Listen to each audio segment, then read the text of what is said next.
Page number 94 ઉપર જો ને તમારું નેશનલ ઇન્કમ છે. તો નેશનલ ઇન્કમમાં તમને સ્ટાર્ટિંગમાં ખાલી આપ્યું જ કે બેઝિક કન્સેપ્ટ છે ને મેક્રો ઇકોનોમિક્સનું. જેમ કે આપણે માઇક્રો અને મેક્રો ઇકોનોમિક્સ છે. તો માઇક્રો ઇકોનોમિક્સ જે છે એ ઇન્ડિવિડ્યુઅલ ફોર્મનું સ્ટડી કરે. બરાબર છે કે માઇક્રો ઇકોનોમિક્સમાં ખાલી આપણે એમ કહીએ કે સિમેન્ટ ઇન્ડસ્ટ્રીઝને સ્ટડી કરીએ કે સિમેન્ટ ઇન્ડસ્ટ્રીઝ કેટલી છે આપણા સ્ટેટમાં ને એનું પ્રોડક્શન કેટલું છે ને સેલ્સ કેટલું છે ને, તો એ આપણે માઇક્રો ઇકોનોમિક્સ કહેવાય. પણ સિમેન્ટ ઇન્ડસ્ટ્રીઝનું જો ડેવલપમેન્ટ થાય તો ઇન્ફ્રાસ્ટ્રક્ચરલ ડેવલપમેન્ટ થાય. જેમ કે કન્સ્ટ્રક્શન એક્ટિવિટી વધારે ચાલતી હશે, જો સિમેન્ટ ઇન્ડસ્ટ્રીઝ વધારે ચાલતી હશે તો પછી કાં તો એવું કહી શકે કે કન્સ્ટ્રક્શન એક્ટિવિટીઝ વધારે ચાલતી હશે તો સિમેન્ટ ઇન્ડસ્ટ્રીઝને વધારે પ્રોફિટ થતા હશે. પછી સિમેન્ટ ઇન્ડસ્ટ્રીઝને પ્રોફિટ થતા હોય એની સાથે સાથે કન્સ્ટ્રક્શન વધે તો ફ્લેટ્સ ને એ બધું રેસિડેન્શિયલ એરિયાઝ વધવા લાગે. તો એના લીધે લોન લઈને પણ બધા ફ્લેટ ખરીદવા લાગે, એવું કહી શકાય. તો એક વસ્તુને લીધે બધી વસ્તુ અફેક્ટ થાય એવું સ્ટડી કરી અને એને આપણે મેક્રો ઇકોનોમિક્સ કહી શકાય. તો નેશનલ ઇન્કમ છે એ મેક્રો ઇકોનોમિક્સનું કન્સેપ્ટ છે. તો એમાં એ લોકોએ કીધું છે કે આપણે નેશનલ ઇન્કમ કોઈ પણ દેશની ઇન્કમ કેટલી છે એક વર્ષમાં એ આપણે કેલ્ક્યુલેટ કરવું હોય તો આપણે કેમ ડિસાઇડ કરીએ, કે એવી રીતે અલગ અલગ મેથડ આપ્યા છે. તો national income of a country is a balance sheet of the performance of its economy. ને કેટલું કમાઈ છે ઓર કેટલા એસેટ્સ છે, કેટલા લાયબિલિટીઝ છે. જેમ કે આપણે વર્લ્ડ બેંક આગળથી પણ લોન લીધા હોય તો આપણે કેટલા દેવાના થાય. So national income familiarizes us with the economic health of the economy. જેટલી નેશનલ ઇન્કમ વધારે હશે એટલી એની ઇકોનોમિક હેલ્થ સારી હશે ને. એના જે લોકો હશે એ લોકોની પાસે વેલ્થ વધારે હશે, ઇન્ફ્રાસ્ટ્રક્ચર ફેસિલિટીઝ સારી ડેવલપ થઈ હશે, સ્ટાન્ડર્ડ ઓફ લિવિંગ વધારે હશે. ફોર એક્ઝામ્પલ આપણે કહી શકીએ ને કે અમુક ડેવલપ કન્ટ્રીઝમાં જે નાનું મોટું જોબ કરતા હોય એ લોકો પાસે પણ કાર હોય એવું કહી શકાય. ઓર આપણે કહી શકાય કે એ લોકો પાસે પણ પોતાની હાઉસ પ્રોપર્ટી હોય. તો એ રીઝન એ છે કે ત્યાં નેશનલ ઇન્કમ વધારે છે ને, ત્યાં બધા લોકોને સેલેરી વધારે મળે છે એવું કહી શકાય. અને એ કન્ટ્રીઝમાં મોસ્ટલી ડિસ્પેરિટી ઓફ ઇન્કમ નહીં હોય ને, ઇન્કમમાં બહુ બધો ડિફરન્સ નહીં હોય. જેમ કે મહેનત તો બધાય કરતા હશે, તો ત્યાં આગળ બીજા ડેવલપ કન્ટ્રીઝમાં ને ડિગ્નિટી ઓફ લેબર છે. ત્યાં કોઈ કામ નાનું નથી, કોઈ કામ મોટું નથી. તો જેમ કે કોઈ મ્યુનિસિપાલિટીમાં સ્વીપરનું કામ કરતા ને, ઝાડુ વાળવાનું કે કચરા લેવાવાળાનું કામ કરતા હોય તો એની પાસે પણ કાર હોય એવું કહી શકાય, મોસ્ટલી હોય છે એવું. તો બિકોઝ ત્યાં આગળ બધી જ એક્ટિવિટીઝને ને એ લોકો ડિગ્નિટી ઓફ લેબરથી જોવે છે. તો જે કન્ટ્રીમાં નેશનલ ઇન્કમ વધારે સરખી રીતે ચાલતું હશે, વધારે હશે, તો ત્યાંના લોકો વધારે સારી રીતે સ્ટાન્ડર્ડ ઓફ લિવિંગ એ લોકોનું સારું હશે. પછી ફર્ધર આપ્યું છે કે if the national income of economy increase it is generally a symbol of wellbeing, and if the national income of economy low હશે, સ્લોલી ઇન્ક્રીઝ થતું હશે, તો એ અનહેલ્ધીનેસ ઇન એન ઇકોનોમી હશે. જેમ કે આપણા કન્ટ્રીમાં કહી શકે ને અનહેલ્ધીનેસ ઇન ઇકોનોમી છે, rich become richer, poor become poorer situation સિચ્યુએશન છે. So in short, national income is used as a criterion for economical prosperity of a country. તો market value of final products જે છે, આપણે કહીએ ને કે કોઈ પણ દેશની નેશનલ ઇન્કમ આપણે કાઉન્ટ કરવી હોય તો, જેમ કે પહેલાંના ટાઈમમાં રાજા મહારાજાનો ટાઈમ હતો, તો ત્યાં આગળ એ લોકોનું કિંગડમ હતું. તો દરેક રાજ્યને ને પોતાની આમ બાઉન્ડ્રીઝ એ લોકો કરીને રાખતા, આખે દિવાલો બનાવેલી હોય, તો એની અંદર જ બધું ખેતીવાડીને બધું થતું હોય. તો ત્યાં ને ત્યાં જ એ લોકો પ્રોડક્શન કરતા હોય, ત્યાં ને ત્યાં જ એ લોકો એકબીજાને સામાન વેચતા હોય. પછી અલગ અલગ રાજ્યની જે મોહરો હોય ને, સોના મોહરો ને સિલ્વર કોઇન્સ ને ગોલ્ડન કોઇન્સ ને, તો એ લોકોની મોહર ઉપરથી એ લોકોનું આઈડેન્ટિફિકેશન થતું હોય ને એવું બધું. તો એ ત્યારના જેમ કે કોઈન હોય ને, કોઈન પોતાની રીતે ડિઝાઇન કરેલા હોય ને. તમે કેમ અમુક માઇથોલોજીકલ તમે પિક્ચર કે કંઈ જુઓ, કે આ હિસ્ટોરિકલ કોઈ પિક્ચર જુઓ, તો એમાં હોય ને લોકોના સિમ્બોલથી એ આઈડેન્ટિફાઈ કરતો. જેમ કે ફોર એક્ઝામ્પલ તમે પેલું મોહેન્જોદડો કદાચ જોયું હોય, તો એમાં એ લોકો અમુક એરિયામાં જે મોહેન્જોદડો ને, આપણું જે મોહેન્જોદડો હરપ્પા સિવિલાઇઝેશન છે, જે આપણે સોશિયલ સ્ટડીઝમાં આવતું, કે જે આપણું એન્જિનિયરિંગ આખું કેવી રીતે હતું, લાઈક એ ટાઈમમાં એકની ઉપર એક ઘર એવું ને, જે ફેસિલિટીઝ જે હતું, ઓર એ લોકોનું જે કન્સ્ટ્રક્શન એક્ટિવિટીઝ હતું, તો એ હજી પણ એનું એક આખું સાયન્સ છે. તો આપણે કહી શકીએ કે એમાં તમને બતાવ્યું હતું કે એ પર્ટિક્યુલર રિજિયનમાં તમારે જવું હોય તો તમારી પાસે કોઈ એક ને આઈડેન્ટિફિકેશન માટે કોઈન હોય, કાં તો એનું કંઈક મોહર જેવું એ લોકો કહે, તો એ તમારી પાસે હોય તો તમને ત્યાં આગળ પરચેસ સેલ્સ કરવા દે ને એવું. તો આપણે જેમ કે વિચાર કરીએ કે આપણે આપણા દેશની નેશનલ ઇન્કમ કાઉન્ટ કરવી હોય તો આપણી પાસે 3 રસ્તા છે એવું કહી શકાય. કાં તો આપણે બધા જ ઇન્ડિયામાં જેટલા પણ લોકો છે એ બધાને આપણે પૂછી લઈએ કે તમને કેટલી ઇન્કમ મળે, અને એ બધાનું ટોટલ કરીએ તો આપણી નેશનલ ઇન્કમ થઈ. તો એક જે છે એ ઇન્કમ અપ્રોચ છે એવું કહી શકાય. બીજું આપણે શું કહી શકાય, જો જેમ કે તમને અહીંયા સ્ટાર્ટિંગમાં આપ્યું છે કે મેઝરમેન્ટ ઓફ નેશનલ ઇન્કમ, આપણે નેશનલ ઇન્કમ કેવી રીતે મેઝર કરી શકીએ. તો એક તો પ્રોડક્શન મેથડ છે, ઇન્કમ મેથડ છે અને એક્સપેન્ડિચર મેથડ છે. તો જેમ કે આપણે આપણા દેશના બધા જ લોકોને પૂછીએ કે તમારે કેટલી ઇન્કમ છે અને એનો ટોટલ કરીએ તો આપણને ટોટલ કેટલી ઇન્કમ થઈ ખબર પડે. એવું ન કરવું હોય તો આપણે દરેક કંપની જે છે, નાની મોટી બધી જ કંપનીને પૂછીએ કે તમે આ વર્ષે પ્રોડક્શન કેટલા રૂપિયાનું કર્યું અને market price of your production કેટલું છે. તો એક રીતે એ કહી શકે, જેમ કે આપણે વિચાર કરીએ કે આપણો દેશમાં આટલા જ આપણે લોકો છીએ, તો આપણા દેશની ઇન્કમ આપણે ફાઇન્ડ આઉટ કરવી હોય તો આ એકને પૂછી લે કે તમારી ઇન્કમ કેટલી, તમારી ઇન્કમ કેટલી, એમ કરીને બધાને ટોટલ કરીએ તો દેશની ઇન્કમ મળી જાય. તો એક રસ્તો છે. કાં તો ઇન્કમથી ના પૂછે તો આપણે કહીએ કે તમે કેટલું પ્રોડક્શન કર્યું, તમે કેટલું પ્રોડક્શન કર્યું. તો કોઈ લેટસ છે કે કોઈક ફાર્માસ્યુટિકલ મેન્યુફેક્ચરિંગ કંપની છે, કોઈ કાર મેન્યુફેક્ચરિંગ કંપની છે, કોઈ ફૂડ પ્રોડક્ટ્સ બનાવે છે.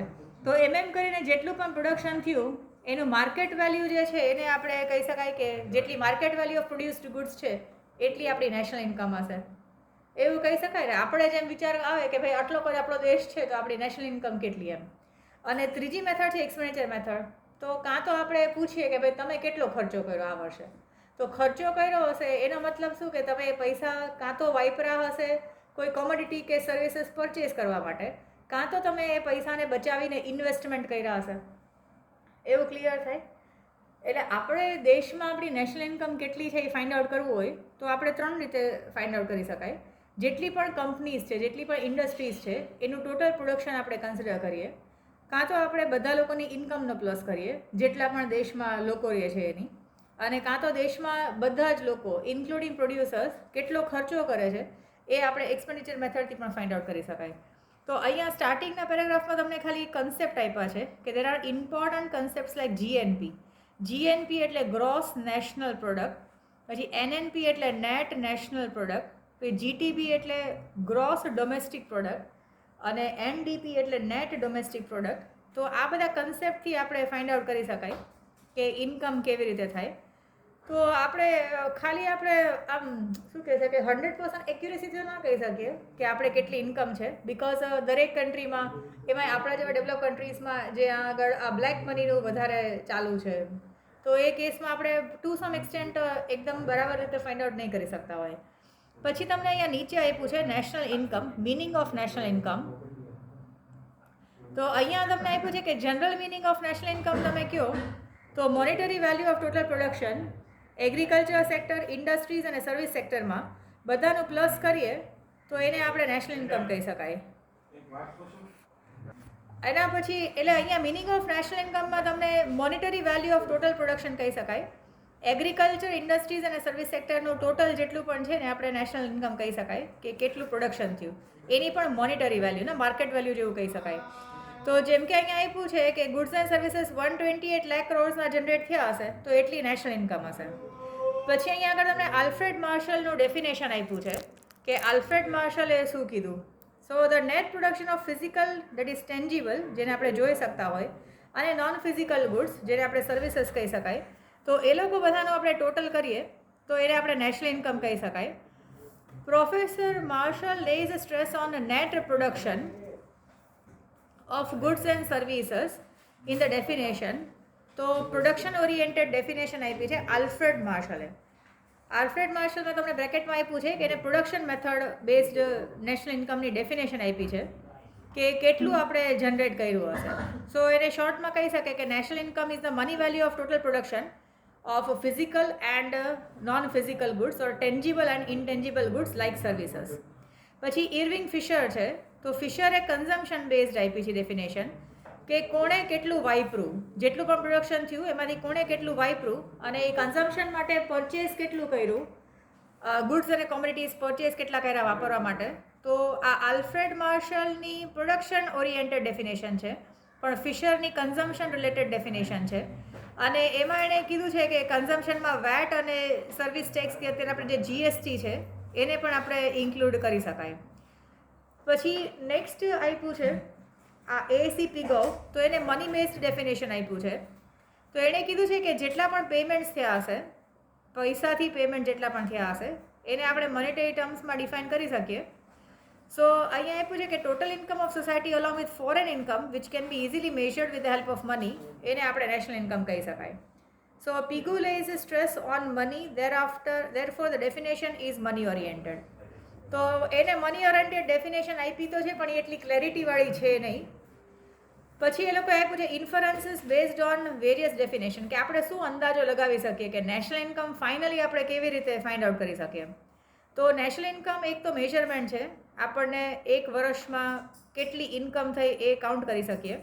પછી કાં તો આપણે ફાઇનલ ગુડ્સ અને કોમોડિટીઝ જે છે ઓર સર્વિસીસ કેટલા પ્રોડક્શન થયું એને આપણે કહી શકીએ, કાં તો આપણે એનું મની વેલ્યુ કહી શકાય. જો આ ફાઇનલ પ્રોડક્ટમાં નેશનલ ઇન્કમમાં એ લોકો એને યુનિટ્સમાં કન્સિડર કરે છે, જ્યારે એની મની વેલ્યુ કન્સિડર કરે છે થર્ડ પોઈન્ટમાં.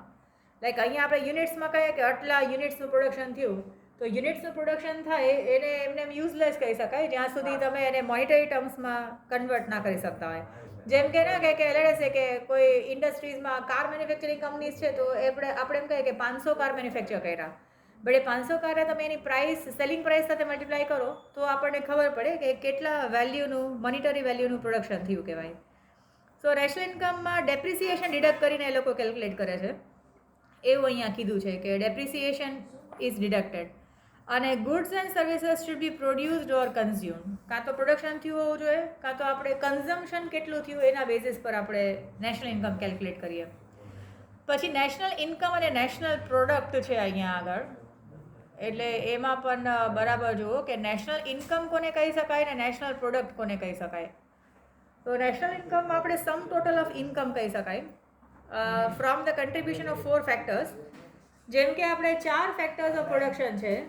લેન્ડ જેની પાસે હોય એને રેન્ટ મળે, લેબરર જે છે જે મજૂર છે એને વેજીસ મળતા હશે, જે કેપિટલિસ્ટ છે જે લોકોએ પૈસા આપ્યા છે એ લોકોને ઇન્ટરેસ્ટ મળતું હશે, અને જે એન્ટરપ્રેનર છે જે લોકોએ કંપની સ્ટાર્ટ કરી હશે એ લોકો પ્રોફિટ કમાતા હશે. સો નેશનલ ઇન્કમમાં આ 4 ફેક્ટર્સ ઓફ પ્રોડક્શન છે એ ચારેયનું પ્લસ કરીએ તો એ નેશનલ ઇન્કમ છે એવું કહી શકાય. તો એના પછી નેશનલ પ્રોડક્ટ છે. સો નેશનલ પ્રોડક્ટમાં તમને અહીંયા આપ્યું છે total production of agricultural plus industries અને સર્વિસ સેક્ટર. કારણ કે પ્રોડક્શન 2 ટાઈપની કોમોડિટીઝનું હોય, એક તો ખાવા માટેનું એગ્રીકલ્ચર પ્રોડક્શન, પછી ઇન્ડસ્ટ્રી જે પણ અલગ અલગ કોમોડિટીઝનું ઇન્ડસ્ટ્રીયલ પ્રોડક્શન કરે, અને સર્વિસ સેક્ટર્સ જે છે જેમ કે બેન્કિંગ, ઇન્સ્યોરન્સ છે, તો એ લોકો ટ્રાન્સપોર્ટેશન છે, તો એ બધા જે ફેસિલિટીઝ આપે જેના લીધે આ બધા જે પ્રોડક્શન વસ્તુ થયેલી છે એ પોતપોતાના ડેસ્ટિનેશને પહોંચે સારી રીતે. તો સર્વિસ સેક્ટર પણ ઇમ્પોર્ટન્ટ છે. સો નેશનલ પ્રોડક્ટ અને નેશનલ ઇન્કમ. ઇન્કમ મતલબ total of income of land, labour, capital and entrepreneur. National product એટલે ટોટલ પ્રોડક્શન કેટલું થયું એગ્રીકલ્ચર, ઇન્ડસ્ટ્રી અને સર્વિસ સેક્ટરમાં. So if a state does not have intervention, જેમ કે ગવર્મેન્ટ ટેક્સીસ ન લેતી હોય અને કોઈ આપણે ફોરેન ટ્રેડ પણ નથી કરતા ને, એક્સપોર્ટ ઇમ્પોર્ટ કંઈ પણ છે નહીં, તો એ કેસમાં આપણે આસાનીથી આ બધાનું પ્લસ કરીએ તો નેશનલ પ્રોડક્ટ જે છે એ આપણે ફાઇન્ડ આઉટ કરી શકીએ. Due to taxes national product is higher than national income because price is higher than production expenditure due to taxes. Besides, due to subsidies given by the government, national product is lower than national income. જો એ લોકો એવું કહે છે કે national income કરતાં national product પૈસા એના same હોય પણ ખરા કે ન પણ હોય. જેમ કે નેશનલ ઇન્કમમાં લેડે છે કે અહીંયા તમે 4 ફેક્ટર્સ ઓફ પ્રોડક્શન છે. એકની પાસે જમીન છે, એક મજૂરી કરે છે, એક એન્ટરપ્રેનર છે કે જે પ્રોફિટ લઈ જશે, અને એકે પૈસા ઇન્વેસ્ટ કર્યા છે બિઝનેસમાં. તો જેમ કે તમારા ચારેયનું આપણે ઇન્કમ પ્લસ કરીએ તો એ આપણી નેશનલ ઇન્કમ થઈ. જેમ કે આપણા દેશમાં અહીંયા 4-5 જણા જ છે, તો આપણા દેશમાં કેટલી ઇન્કમ થઈ આપણે ચારેય અલગ અલગ કેટેગરી ઓફ પર્સન્સને પૂછી લઈએ, કારણ કે બધા યુનાઇટ થઈને જ બિઝનેસ કરતા હશે, એકબીજા વગર ચાલશે નહીં. તો એ બધાનું આપણે પ્લસ કરીએ તો એ આપણે નેશનલ પ્રોડક્ટ મળે. બટ જો આપણે ગવર્મેન્ટનું ઇન્ટરફિયરન્સ હોય, જેમ કે આપણે ટેક્સ પણ ભરવાનો થતો હોય, મહેનત તમે કરો, પ્રોડક્શન તમે કરો, બટ ગવર્મેન્ટ તમારી પાસેથી ચાર્જ કરે છે પૈસા, બિકોઝ ગવર્મેન્ટ કંઈક પણ પ્રોટેક્શન આપે છે કાં બીજા ફેસિલિટીઝ આપે છે ફ્યુચરમાં. તો એના માટે જો ગવર્મેન્ટ કંઈ પણ પૈસા ચાર્જ કરતી હશે તો તમે શું કરશો? તમારું પ્રોડક્શન કોસ્ટ ભલે જેટલાનું હોય પણ તમે સેલિંગ પ્રાઇસમાં એ પ્રોફિટ ચડાવવા માટે એ ટેક્સ પણ વધારશો. તમે જેટલો ટેક્સ ગવર્મેન્ટને પે કરશો એના જે પ્રોપોર્શનેટ ટુ સમ એક્સટેન્ડ અમાઉન્ટ છે એ તમે આ જે કસ્ટમર્સ હશે એની આગળથી પણ વસૂલ કરશો. જેમ કે આપણે કોઈ વાર તમે બિલ જુઓ તો બિલમાં આપણે વિથ ટેક્સીસ પેમેન્ટ કરતા હોય, તો પ્રોડક્શન એનું સેલિંગ પ્રાઇસ કેટલી હોય એના સિવાયનું કેટલું આપણે ટેક્સ ભરતા હોય. તો નેશનલ પ્રોડક્ટ જે છે એ નેશનલ ઇન્કમ કરતાં વધારે પણ હોઈ શકે ઇફ ગવર્મેન્ટ આપણી પાસેથી જો ટેક્સીસ ચાર્જ કરતી હશે તો.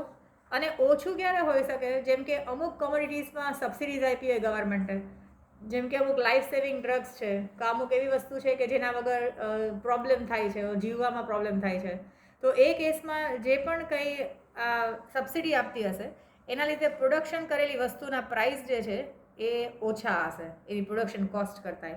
લેટ્સ સે કે આપણે અત્યારે આના વિચાર કરીએ કે આ વેક્સિનેશન આપે છે, તો વેક્સિનેશન કરવા માટે એ જે તમને ફ્રીમાં આપે છે ને, તમારી પાસે અત્યારે કંઈ પૈસા નથી લેતા, બટ એવું નથી કે બધું મફતમાં છે એટલે આપણે એને વેસ્ટ કરી દઈએ.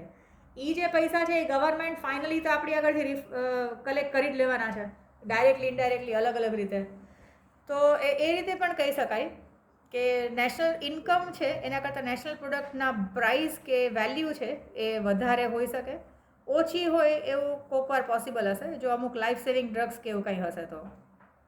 પછી તમને આપ્યું છે circular flow of national income. જો એ તમને છે circular flow of national income છે, તો સર્ક્યુલર ફ્લો ઓફ નેશનલ ઇન્કમમાં તમને ક્લોઝડ ઇકોનોમી અને ઓપન ઇકોનોમી કીધું છે. તો ક્લોઝડ ઇકોનોમી એવી હશે કે એમાં ફોરેનનું કંઈ પણ ઇન્વોલ્વમેન્ટ છે નહીં, જેમ કે તમે ના તો એક્સપોર્ટ કરો છો ના તો ઇમ્પોર્ટ કરો છો, એટલે ફોરેન ટ્રેડ જે છે એ નીલ છે. અને જે કન્ટ્રી હશે એ સેલ્ફ ડિપેન્ડન્ટ અને સેલ્ફ રિલાયન્ટ હશે, એને પોતાના દેશમાંથી જેટલું બધું પ્રોસ્પેરિટી હશે કે બીજા કોઈ ઉપર ડિપેન્ડન્ટ રહેવું નહીં પડતું હોય. જ્યારે ઓપન ઇકોનોમી હશે એમાં ફોરેન ટ્રેડ ઇન્ક્લુડેડ હશે અને ઓપન ઇકોનોમીમાં foreign trade play an important role. પછી એમાં ગવર્મેન્ટ પણ હશે જે ઇકોનોમીમાં અમુક બધું મેન્ટેન કરતા હશે. સો બેઝિકલી કહી શકાય કે ક્લોઝડ ઇકોનોમી છે ને એ એક ઇમેજિનરી સિચ્યુએશન છે. અત્યારના વર્લ્ડમાં આવું પોસિબલ નથી, પણ આપણે સ્ટડી કરવા માટે એમ સમજીએ કે ભાઈ આપણે નેશનલ ઇન્કમ કેમ ફાઇન્ડ આઉટ કરીએ. જેમ કે અત્યારે આપણે વિચારીએ છીએ ને કે આપણે અહીં આટલા જ જણા બેઠા છે, આટલો જ આપણો દેશ છે, તો આપણે નેશનલ ઇન્કમ કેટલી છે, તો આપણે કાં તો બધા એનો પ્લસ કરી નાખીએ ઇન્કમનો, કાં કોણે કેટલો ખર્ચો કર્યો એનું પ્લસ કરી નાખીએ. કારણ કે ખર્ચો કર્યો હશે તો જેટલા નહીં વાપર્યા હોય એ ક્યાંક ઇન્વેસ્ટમેન્ટ કર્યા હશે. અને ત્રીજું ક્રાઇટેરિયા શું કહી શકો, જો એક તો પ્રોડક્શન છે, એક તો ઇન્કમ છે અને એક તો એક્સપેન્ડિચર છે, તો કાં તો તમે લોકોએ કેટલું પ્રોડક્શન કર્યું એના પ્રાઇસ કહો, કાં તો તમારા બધાની ઇન્કમનો ટોટલ કરીએ અને કાં તો તમે જેટલો ખર્ચો કરો છો એનો ટોટલ કરીએ. તો આ આપણે જે અત્યારના વિચાર કરીએ આપણે ક્લોઝડ ઇકોનોમી છે, આટલામાં જ આપણો દેશ આટલા લોકોથી જ બનેલો છે, તો આપણે ઇઝીલી ફાઇન્ડ આઉટ કરી લીધું કે આપણી ઇન્કમ કેટલી છે. સો ક્લોઝડ ઇકોનોમી એક ઇમેજિનરી સિચ્યુએશન છે, તો એમાં ખાલી બે જ ગ્રુપ ઓફ પીપલ છે, ફર્મ્સ અને ફેમિલીઝ. જેમ કે આપણે આટલા જણા બેઠા છે એમાંથી અમુક લોકો એવા છે કે જે લોકો કંપની ચલાવે છે અને બાકીના લોકો એવા છે કે જે એ કંપનીમાં કામ કરે છે. તો આ ક્લોઝડ ઇકોનોમીમાં ખાલી બે જ ટાઈપના લોકો છે, એવા લોકો કે જે જોબ આપે છે અને એવા લોકો કે જોબ કરે છે. તો સામસામા બે પૈસા ટ્રાન્સફર કરતા હશે એવું કહી શકાય. સો ક્લોઝડ ઇકોનોમીમાં ખાલી બે જ હશે, ફર્મ્સ અને ફેમિલીઝ. એમાં ગવર્મેન્ટ ઇન્ટરફિયરન્સ ક્યાંય હશે નહીં, ગવર્મેન્ટ કંઈ રોલ પ્લે નહીં કરતી હોય. તો તમને 5 માર્ક્સમાં કે ઘણીવાર 3 માર્ક્સમાં પૂછે છે કે explain or state the circular flow of income in a closed economy. તો તમારે આખું આ ડ્રો કરવું પડે કે આ ફર્મ્સ અને ફેમિલીઝ છે. તો ફર્મ જે છે એ તમને એરો કરીને આપ્યું છે કે એ આ owners of factors of production પાસેથી કઈ કઈ વસ્તુ લે છે, તો લેન્ડ, લેબર, કેપિટલ અને એન્ટરપ્રેનર. આ ફેમિલીઝમાંથી આટલા લોકો હશે. આવું આ ક્લિયર થાય જ તમને? એટલે આપણે એમ કહીએ કે બે જ લોકો છે, એટલે કે આપણો આ દેશ છે એમાં બે ટાઈપના જ લોકો છે. તો એમાં અમુક લોકો છે જેની પાસે લેન્ડ છે, તો એને જમીન આપી હશે. જેની પાસે જમીન હશે ને જમીન આપી હશે કે ભાઈ મને મારાથી તો જમીન અપાય એમ છે, પછી બીજું મને કંઈ આવડતું નથી એમ, તો એને જમીન આપી હશે. તો જેને જમીન આપી હશે એને રેન્ટ આપતા હશે. પછી બીજા કોઈ કે મારી પાસે તો જમીન નથી પણ પૈસા ઘણા છે, તો એ પૈસા આપશે કે ભાઈ હું પૈસા ઇન્વેસ્ટ કરવા રેડી છું, તમે કરો પ્રોડક્શન જેનાથી બધાને ફાયદો થાય. તો જે પૈસા આપતા હશે ને ઇન્ટરેસ્ટ મળશે રિવોર્ડમાં, કારણ કે મફતમાં તો કોઈ કંઈ આપશે નહીં આપણને. પછી લેબરર છે ને, અમુક લોકો એવા છે કે જે લોકો મહેનત કરવાવાળા છે ઓર જે લોકોને ફિઝિકલ લેબર કરતાં આવડે છે, ટેકનિક્સ કે સ્કિલ્સ છે એ લોકો પાસે.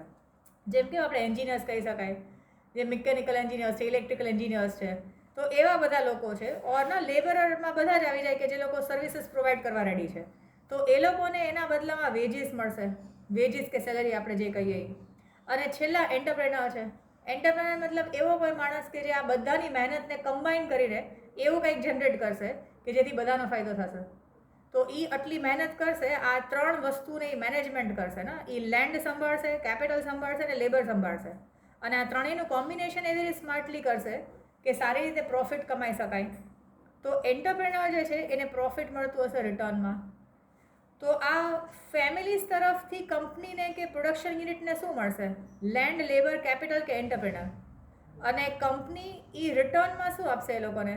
જેની પાસે જમીન હશે ને એને ભાડું આપશે, કેપિટલ હશે ને ઇન્ટરેસ્ટ આપશે, લેબર હશે એને વેજીસ આપશે, અને એન્ટરપ્રેનર હશે ને પ્રોફિટ આપશે. પછી આ લોકો પાસે આ પૈસા જશે, પછી એ લોકો એ પૈસાનું શું કરશે? જેમ કે આપણે કહીએ કે આપણા દેશમાં આટલા બધા આપણે લોકો છીએ, આ 3 જણા પ્રોડક્શનવાળા છે ને બાકીના આપણે બધા કામ કરવાવાળા છીએ. તો આપણે આ કંપનીમાં કામ કરતા હશું તો એ આપણને સેલેરી ને બધું આપશે, કાં તો રેન્ટ આપશે, કાં તો ઇન્ટરેસ્ટ આપશે. પછી આપણી પાસે પૈસા આવશે એનું આપણે શું કરશું? હે એટલે ફાઇનલી આપણે એ પૈસાથી આ લોકોએ જે બનાવ્યું છે એ જ પ્રોડક્ટ ખરીદવાના છીએ, કારણ કે બીજું તો કંઈ છે નહીં. તો હા, એટલે સર્કલ આજે ચાલતું જ છે. જેમ કે આ ફેમિલીઝ જે છે એ લોકો final goods and services purchase કરશે આ કંપનીઝ પાસેથી, અને એના બદલામાં પેમેન્ટ કરશે. એટલે આ circular flow of national income in closed economy કે તો તમારે આ આખું ચાર્ટ ડ્રો કરીને આપવું પડે. તો આ circular flow of income in closed ઇકોનોમીમાં તમને છે, તમે તમારા ઓનવર્ડ્સમાં લખી શકો કે ગવર્મેન્ટનો ઇન્ટરફિયરન્સ જે છે એ નીલ છે. આમાં ગવર્મેન્ટ ઇન્ટરફિયરન્સ ઇઝ નીલ, અને government is not taking any taxes. Also there is absence of export and import. પછી અહીંયા શોર્ટમાં મેં લખેલો છે, કદાચ તમે વિડીયો પોઝ કરીને પણ લખી શકો. Firm producers different types of goods and services which is consumed by families. Families also represent 4 factors of production. The income of families are rent, wages, profit and interest. With such income, they buy the goods and the services which are produced by these firms. Thus, inflow and outflow of goods and services as well as sector payments completes the circle. તો આ જે છે એ એક circle છે કે જે ચાલતું રહે, circular flow of national income in closed ઇકોનોમીમાં. તો આ જે આખો પેરેગ્રાફ છે એને શોર્ટમાં લખેલું છે. પછી તમારી રીતે તમે એમાં એડિશન્સ કે કંઈ પણ કરી શકો. પછી નીચે આપ્યું છે કે in fact there is an open economy in which the government has a role to play. Economy shows savings and it has the existence of import and export. Circular flow can be explained on the basis of market in such economy too. એટલે અહીંયા જે આપ્યું છે એ આપણે closed ઇકોનોમીની વાત કરીએ છીએ. એટલે ક્લોઝડ ઇકોનોમીમાં ટુ સમ એક્સટેન્ટ લિમિટેશન્સ છે, પ્રેક્ટિકલી એવું પોસિબલ નથી હોતું. આ તો આપણને સમજણ પડે કે આપણે કોઈ પણ દેશની ઇન્કમ કેવી રીતે ફાઇન્ડ આઉટ કરીએ, એના માટે ખાલી આપણે જોયું. પછી તમને જે આ 9.4માં આવ્યું છે important concepts of national income, તો આમાંથી તમને 1 માર્કમાં કે 2 માર્કમાં એ પૂછે છે કે એક્સપ્લેન ગ્રોસ ડોમેસ્ટિક પ્રોડક્ટ કાં તો એક્સપ્લેન નેટ ડોમેસ્ટિક પ્રોડક્ટ એવું. તો જેમ કે ફર્સ્ટમાં જુઓ, તમને આપ્યું છે ગ્રોસ ડોમેસ્ટિક પ્રોડક્ટ. જો ગ્રોસ ડોમેસ્ટિક પ્રોડક્ટમાં આપણે ઇન્ક્લુડ કરી શકાય market value of goods and services produced by Indians and foreigners within કન્ટ્રીની જે લિમિટ છે એમાં જેટલું પણ પ્રોડક્શન થાય એને આપણે ગ્રોસ ડોમેસ્ટિક પ્રોડક્ટ કહી શકાય. જો ગ્રોસ ડોમેસ્ટિક પ્રોડક્ટમાં છે ને આપણે ઇમ્પોર્ટ એક્સપોર્ટને કન્સિડર નથી કરતા. આપણા ઇન્ડિયામાં market value of goods and સર્વિસીસના જેટલા પણ ગુડ્સ અને સર્વિસીસ ઇન્ડિયામાં પ્રોડ્યુસ થયા છે બાય ઇન્ડિયન્સ એન્ડ ફોરેનર્સ, જમીન કોની છે? આપણી છે. તો અહીંયા લેન્ડ જે છે એ ઇમ્પોર્ટન્ટ છે. તો ઇન્ડિયામાં આપણા જમીન પર કંઈ પણ પ્રોડક્શન થાય, પછી ભલે એ ફોરેનની કોઈ કંપની આવીને પ્રોડક્શન કરી જાય. લેટ્સ સે કે આ હિન્દુસ્તાન લીવર છે તો એ યુનિલીવરની સબસિડરી છે. પછી આ પેપ્સી છે કે કોક છે કે કોકાકોલા કે થમ્સઅપ છે, એ બધા જે પેપ્સીકો કંપની ઓર કોક કંપની છે એના સબસિડરીઝ છે. તો એ લોકો જેટલું પણ પ્રોડક્શન કરશે એ આપણા ગ્રોસ ડોમેસ્ટિક પ્રોડક્ટમાં આપણે કાઉન્ટ કરશું, કારણ કે જમીન કોની છે? આપણી છે. તો ઇન્ડિયામાં ઇન્ડિયાવાળા કંઈ પ્રોડક્શન કરે કે ફોરેનર્સ આવીને પ્રોડક્શન કરે તો એને આપણે ગ્રોસ ડોમેસ્ટિક પ્રોડક્ટ કહી શકાય ને. જેટલું પણ પ્રોડક્શન થાય of goods and services within the countries limit, આપણા દેશની સરહદની અંદર જેટલું પણ પ્રોડક્શન થાય એને આપણે ગ્રોસ ડોમેસ્ટિક પ્રોડક્ટ કહી શકાય. ઇમ્પોર્ટન્ટ ફેક્ટ્સમાં gross domestic product, in gross domestic product, final products or goods produced within the countries limit એને આપણે કન્સિડર કરી શકાય. જેમ કે ક્રૂડ ઓઇલને એ પણ આવી જશે. અને સેકન્ડ પોઈન્ટ અહીંયા ઉપર આપ્યું છે, the concept of gross domestic product is related to the boundary of a company in which the production by citizen of a country or a country in a foreign country or the income generated by citizen of a country from foreign countries are not considered. Foreign કન્ટ્રીમાં ભલે પછી આપણે ઇન્ડિયાવાળા ત્યાં production કરી આવે પણ એ count નહીં થાય. પ્રોડક્શન આપણા દેશમાં થયું હોવું જોઈએ. For economical comparison of countries and to show the progress of an economy, the diagrams of GDP are used in the practice. જેમ કે આપણે કોઈ કન્ટ્રીઝને કમ્પેર કરવા હોય તો ગ્રોસ ડોમેસ્ટિક પ્રોડક્ટથી આપણે કમ્પેરિઝન કહી શકીએ, જેમાં આપણને ખબર પડે કે તે પર્ટિક્યુલર કન્ટ્રીની અંદર જ, એ દેશની અંદર જ કેટલું પ્રોડક્શન થયું છે, દેશના નેચરલ રિસોર્સિસને યુઝ કરીને કેટલું પ્રોડક્શન થયું છે. હવે એના પછી આવે છે આ નેટ ડોમેસ્ટિક પ્રોડક્ટ. તો નેટ ડોમેસ્ટિક પ્રોડક્ટનું ખાલી એટલું જ ડિફરન્સ છે કે ગ્રોસ ડોમેસ્ટિક પ્રોડક્ટમાંથી આપણે ડેપ્રિસિએશન માઇનસ કરી નાખીએ તો એ નેટ ડોમેસ્ટિક પ્રોડક્ટ મળે. એટલે આની પહેલાં આપણે શું કીધું હતું ગ્રોસ ડોમેસ્ટિક પ્રોડક્ટમાં, કે ઇન્ડિયામાં આપણા જ જમીન ઉપર જેટલું પણ પ્રોડક્શન થયું હોય એને આપણે ગ્રોસ ડોમેસ્ટિક પ્રોડક્ટ કહી શકાય, અને એમાંથી આપણે ખાલી ડેપ્રિસિએશન માઇનસ કરી નાખીએ તો એને આપણે નેટ ડોમેસ્ટિક પ્રોડક્ટ કહી શકાય. So during the process of production depreciation પણ થતું હોય. So depreciation is deducted from making provision for replacement. આપણે ખબર છે કે ડેપ્રિસિએશન આપણે ચાર્જ એટલા માટે કરીએ સો દેટ ફ્યુચરમાં આપણે જ્યારે પણ એ કોઈ ફિક્સ્ડ એસેટ્સને રિપ્લેસ કરવા હોય તો આપણી પાસે પૈસા પહેલાંથી જમા થયેલા હોય. So sometimes capital factors are charge with changed with the change of technology. Thus, during the process of production, when the depreciation of factor is deducted from gross domestic product, તો આપણે એને નેટ ડોમેસ્ટિક પ્રોડક્ટ કહી શકાય. ડેપ્રિસિએશનનું બીજું પણ benefit છે કે આપણે એને કેપિટલમાંથી થોડું રિડક્શન કરતા રહીશું. તો જેમ કે આપણે કેપિટલ લઈ આવ્યા હોય એવી રીતે આપણે એને ફ્યુચરમાં ટ્રીટ કરી શકાય. ઓર બેઝિકલી તમને પૂછે કે explain net domestic product. So net domestic product is GDP minus depreciation. ખાલી શોર્ટમાં તો આપણે એને એટલું જ કહી શકાય. પછી નેક્સ્ટ આવે છે ગ્રોસ નેશનલ પ્રોડક્ટ. હવે જો નેશનલ પ્રોડક્ટ આવે ને તો પછી એમાં ફોરેન કન્ટ્રી પણ આવી જાય. ડોમેસ્ટિકમાં ઇન્ડિયાની સરહદમાં જોવું જોઈએ. તો અહીંયા તમે શોર્ટમાં કહી શકો કે production of goods and services in India or in foreign country in a current year by Indians only, either living in India or abroad, that is income earned in foreign country by Indian citizens is also added. તો gross national પ્રોડક્ટમાં આપણા લોકોએ ત્યાં જઈને કંઈક કમાઈને આવ્યા હોય તો પણ આપણે એને ઇન્ક્લુડ કરશું. ફોર એક્ઝામ્પલ એને છે કે આ શાહરૂખ ખાન કે કોઈ ફિલ્મ સ્ટાર્સ છે એ દુબઈ જઈને ત્યાં કન્સર્ટ કરી આવ્યા, તો ત્યાંથી એ લોકોને શો કર્યા, એના ટિકિટ્સના પૈસાને બધું ઇન્કમ જનરેટ થઈ, તો એને આપણે આ ગ્રોસ નેશનલ પ્રોડક્ટમાં ઇન્ક્લુડ કરી શકાય. ડોમેસ્ટિકમાં આપણે ઇન્ક્લુડ ના કરી શકાય. એવું ક્લિયર થાય? જો ગ્રોસ નેશનલ પ્રોડક્ટમાં તમે કદાચ વિડીયોમાં જોશો ને, તમે અહીંયા શોર્ટમાં પણ આ લખેલું છે, આટલું પેરેગ્રાફમાં ન લખવું હોય તો બેઝિકલી લખી શકાય કે production of goods and services in India or in foreign country. ઇન્ડિયામાં હોય કે ફોરેન કન્ટ્રીમાં હોય, જેમ કે આપણી પણ સબસિડરીઝ છે ફોરેન કન્ટ્રીમાં. લડે છે કે તમે આ રેન્જ રોવર કહી શકો, તો એ ટાટાની સબસિડરી કંપની છે. જેકવાર છે એ ટાટાનું સબસિડરી કંપની છે. તો ટાટા તો અહીંયા મેઇન આપણી અહીંયાની કંપની છે, પણ એની સબસિડરીઝ ત્યાં છે. તો ત્યાંથી જે પણ ઇન્કમ જનરેટ થતી હોય તો એને પણ આપણે આ ઇન્ડિયાની ઇન્કમ છે એવું ઇન્ક્લુડ કરી શકીએ. તો ગ્રોસ નેશનલ પ્રોડક્ટમાં કોઈ પણ ટાઈપની ઇન્કમ જે આપણા ઇન્ડિયન્સ જનરેટ કરતા હોય. જો ગ્રોસ ડોમેસ્ટિકમાં જગ્યા ઇમ્પોર્ટન્ટ છે, જ્યારે ગ્રોસ નેશનલ પ્રોડક્ટમાં ઇન્ડિયન ઇમ્પોર્ટન્ટ છે ને. ગ્રોસ નેશનલ એટલે આપણા દેશના લોકોએ કંઈ પણ ઇન્કમ જનરેટ કરી હોય, પછી ઇન્ડિયામાંથી કરી કે ફોરેન જઈને કમાઈ આવ્યા, તો એ બધી આમાં ઇન્ક્લુડ થઈ હશે. સો અહીંયા આખું સેન્ટેન્સ છે એ તમે વાંચી શકે કે production done by citizens of a country and foreign citizens within the boundaries of a country, એને આપણે ગ્રોસ ડોમેસ્ટિક કહેતા હતા. But while the sum of the value of citizens of a country produced in a year, whereas the production done by citizens of a country within the country or in foreign country, એટલે અહીંયા જે લખેલું છે ને મેં અહીંયા શોર્ટમાં પેન્સિલથી લખેલું છે, તમે વિડીયો પોઝ કરીને પણ પછી જોઈ શકશો. તો બાકી કહી શકાય કે production of goods and services in India or in foreign country by Indians કહી શકાય.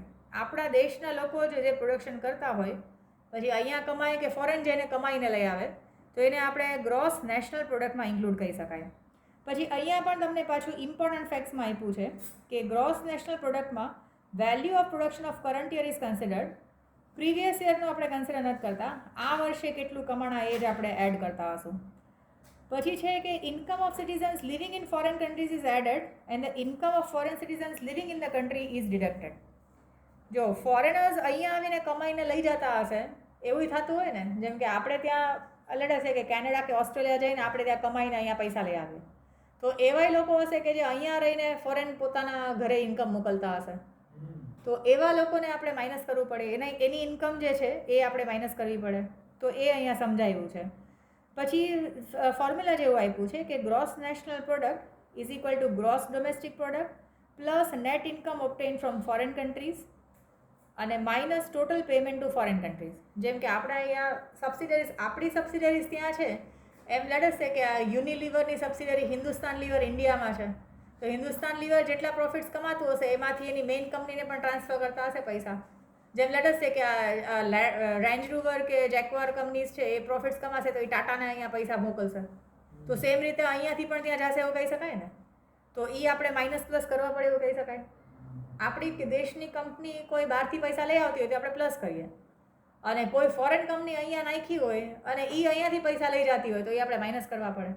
એટલે જ આપણે કહે ને કે ના વચ્ચે આ બધું સાંભળતા આપણે સ્વદેશી અપનાવો, ઇન્ડિયન કંપનીઝના પ્રોડક્ટ્સ પરચેસ કરો, ફોરેન કંપનીઝના નહીં પ્રોડક્ટ પરચેસ કરો, કારણ કે એ લોકો પ્રોફિટ્સ થશે તો એની મેઇન જે હોલ્ડિંગ કંપની છે એને મોકલાવી દેશે.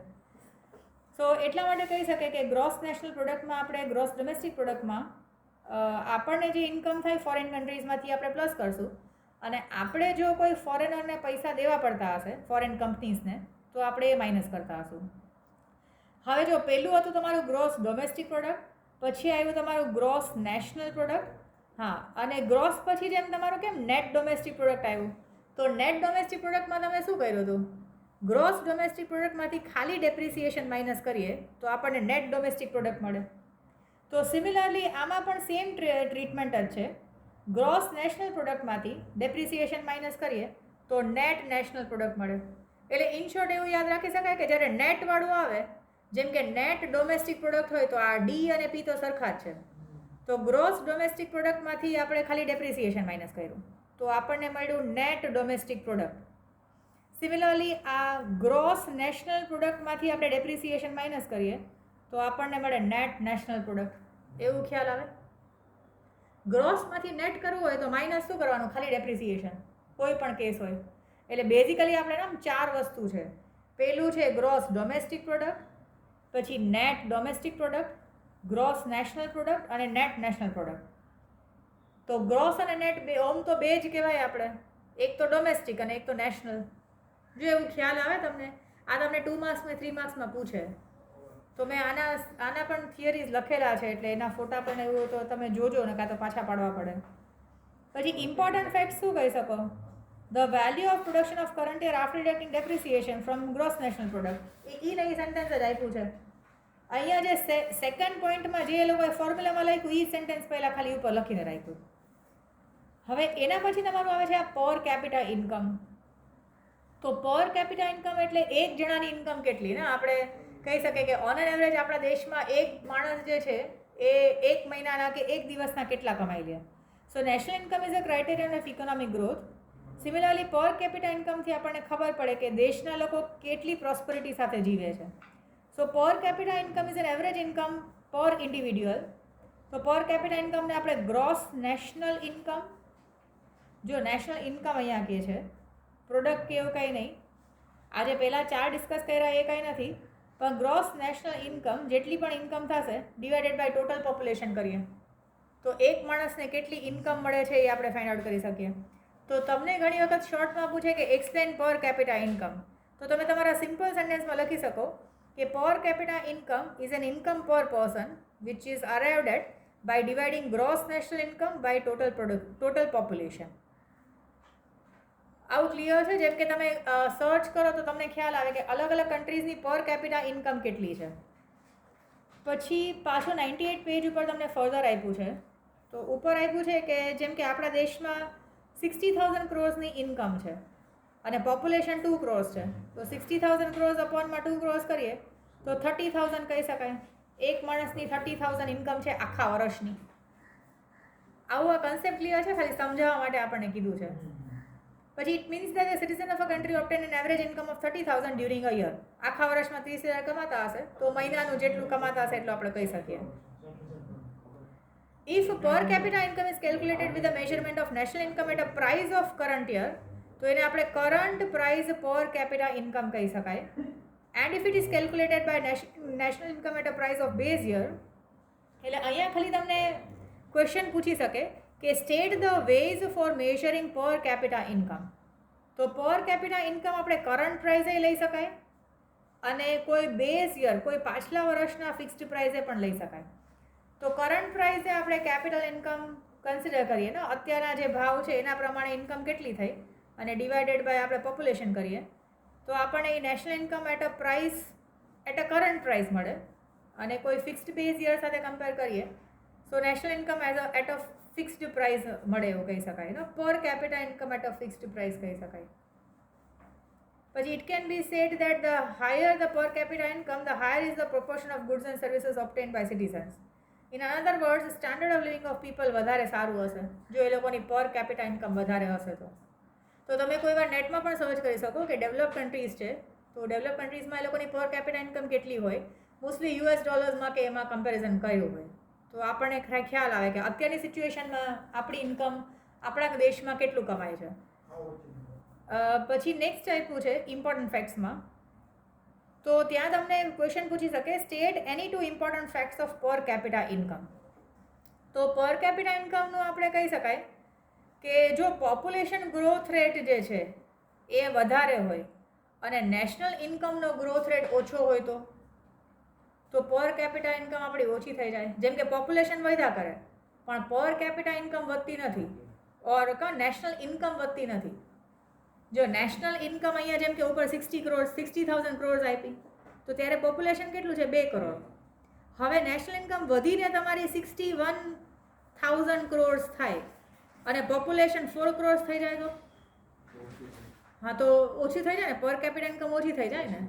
ખ્યાલ આવે છે તમને લોકોને? જેમ કે 60,000 કરોડમાંથી 61,000 કરોડ જ થઈ, ઇન્કમમાં એટલું ઇન્ક્રીઝ ન થયું પણ પોપ્યુલેશન બહુ વધી ગઈ તો પર કેપિટા ઇન્કમ જે છે એ ડિક્રીઝ થઈ જશે. સો ઇમ્પોર્ટન્ટ ફેક્ટ્સમાં એ આપ્યું છે કે per capita income decrease if the growth rate of population is higher than the growth rate of national income. તો અહીંયા આમાં તમે વિડીયોમાં કે એમાં જોઈ શકો કાં તો આના ફોટામાંથી જોઈ શકો કે આ સિમ્બોલિકલી એક્સપ્રેસ કર્યું છે કે પોપ્યુલેશન ગ્રોથ રેટ જો વધારે હોય નેશનલ ઇન્કમના ગ્રોથ રેટ કરતાં તો પર કેપિટા ઇન્કમ જે છે એ ઓછી થઈ જશે. પછી પર કેપિટા ઇન્કમ એ તો આપણે એક એવરેજ મેઝરમેન્ટ છે ને, આપણે સ્ટડી પર્પઝ માટે કહીએ છીએ. Per capita income does not change with change the distribution of national income. ડિસ્ટ્રીબ્યુશનને લીધે કંઈ ફેર નથી પડતો કારણ કે આપણે તો ટોટલ જ લેવાના છે. એમાં પછી અમુક એવા હશે કે એ લોકોને બહુ ઇન્કમ મળતી હશે અને અમુક એવા હશે કે જે લોકોને બહુ ઓછી ઇન્કમ મળતી હશે. So per capita income is not a true criterion in the inequality of income in the country increases. તો એ ટ્રુ ક્રાઇટેરિયન નથી. True criterion of country's progress is not the national income but per capita income. So UNO જે છે એ પર capita ઇન્કમના diagrams study કરવા માટે લે છે, કમ્પેરિઝન કરવા માટે કે અલગ અલગ દેશોનું ડેવલપમેન્ટ કેટલું થયું છે એ કમ્પેરિઝન કરવા. Comparison of 2 countries can be done by their per capita income. અને પર કેપિટા ઇન્કમ આપણને સ્ટાન્ડર્ડ ઓફ લિવિંગનું થોડું જજમેન્ટ આપે. જે કન્ટ્રીમાં સ્ટાન્ડર્ડ ઓફ લિવિંગ સારું હશે ત્યાં એ લોકોની પર કેપિટા ઇન્કમ સારી હશે એટલા માટે એ લોકોનું સ્ટાન્ડર્ડ ઓફ લિવિંગ સારું હશે. જે દેશમાં પર કેપિટા ઇન્કમ ઓછી હશે ત્યાંનું સ્ટાન્ડર્ડ ઓફ લિવિંગ કમ્પેરેટિવલી ના લોઅર લેવલનું હશે એવું કહી શકાય. સો પર કેપિટા ઇન્કમમાં UNO જે છે તો એ લોકો કન્સિડર કરે છે પર કેપિટા ઇન્કમ કોઈ પણ અલગ અલગ દેશોનું કન્સિડર કરવા માટે ના કમ્પેરિઝન કરવા માટે. એટલે અહીંયા સુધી આ વિડીયોમાં રાખે પછી નેક્સ્ટમાં તમને આ મેઝરમેન્ટ ઓફ નેશનલ ઇન્કમ છે